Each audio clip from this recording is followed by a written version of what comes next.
তো আজকে চলে এসেছি, যাচ্ছিলাম আমি কাঠিয়ার, তো রাস্তায় আমি দেখতে পেলাম এক পাগল ভাই বসে আছে।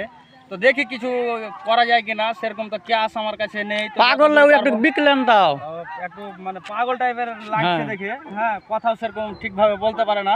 হ্যাঁ, তো বন্ধু তোমার বাড়ি কোথায়? এই যে আচ্ছা, এটা রাখো। হ্যাঁ, কিছু খেও। হ্যাঁ, আর বন্ধুরাকে কিছু বলো। আর অবশ্যই এরকম পাগল টাগল লোক আপনারা রাস্তাঘাটে দেখতে পেলে সাহায্যের হাতটা বাড়িয়ে দিবেন যতদূর পারবেন। আপনার জান মেরে না, যতদূর পারবেন, যতটুকু আপনার ওকাত আপনি দিয়ে নেই। সব লোকগুলো, এইগুলো সব লোকগুলোর পাশে দাঁড়াটা একদম দরকার। তার কারণ আমাদের পা হাত আছে, আমাদের চোখ ভালো আছে, আমরা খেটে খুঁটে খেতে পারবো। কিন্তু এরা কিন্তু চোখ থাকতেও অন্ধ, পা হাত থাকতেও এরা ন্যাংরা, মানে একটু মেন্টালিটিও। বুঝতে পেরেছেন বন্ধুরা? তো সবাই ভালো থাকেন, সুস্থ থাকেন, এই বলে আমার বেশি আর কথা বাড়াচ্ছি না। তো তুমি কিছু বলো। আমার বাড়ি আসবা? হ্যাঁ, আমার নাম্বার দিয়ে দিচ্ছি, আমার নাম্বারটা তোমাকে লিখে দিয়ে দিচ্ছি।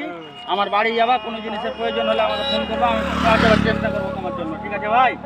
ঠিক আছে, হ্যাঁ, মেলা হয়।